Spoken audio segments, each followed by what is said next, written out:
Madame la Présidente, mes chers collègues, Madame la Première ministre. 15 journées de mobilisation massive, historique et populaire, organisées par un front syndical uni, solidaire et déterminé. Vous pensiez balayer la volonté du peuple. 6 mois plus tard, le voici toujours prêt à batailler. L'enjeu est clair. Nous voulons abroger votre réforme des retraites car elle condamne. Elle condamne tous les travailleurs et travailleuses à 2 ans de travail de plus et à des retraites plus basses. Elle condamne les carrières hachées par les discriminations, hachées par les exploiteurs.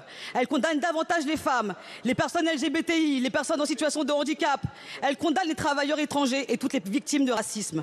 Elle condamne les précaires, celles et ceux qui subissent mais ne baissent jamais les bras. Pour imposer cette réforme ONI, vous agissez de manière autoritaire. Et cela vous conduit au pire, piétinement de nos institutions. Vous bafouez la séparation des pouvoirs en décidant de ce qui peut être débattu ou non, en muselant l'opposition.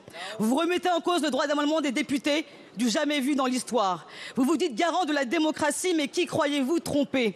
Vous sortez de l'arc républicain que vous avez constamment à la bouche. Vos magouilles causeront votre perte. Vous accompagnez l'agonie de la Ve République. Vous exécutez la volonté d'un homme seul qui veut soumettre le peuple. Madame la Première ministre, je vous le dis, notre peuple reste debout et digne. Jamais vous ne le mettrez à genoux. Et pour cette raison, vous avez déjà perdu. La volonté du peuple est ainsi. Tôt ou tard, nous abrogerons cette réforme des retraites. Nous gagnerons. Alors je vous demande simplement, allez-vous cesser de fouler aux pieds notre démocratie? Allez-vous écouter le peuple et renoncer à cette réforme injuste et injustifiée? Allez-vous laisser le Parlement voter?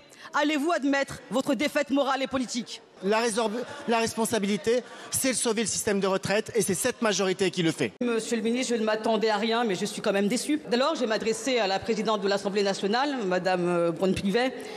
Je vous invite à ne pas écouter ce gouvernement qui mène le pays droit dans le mur et à défendre l'Assemblée nationale le 8 juin lors de l'examen du texte du groupe Lyot pour abroger la réforme des retraites.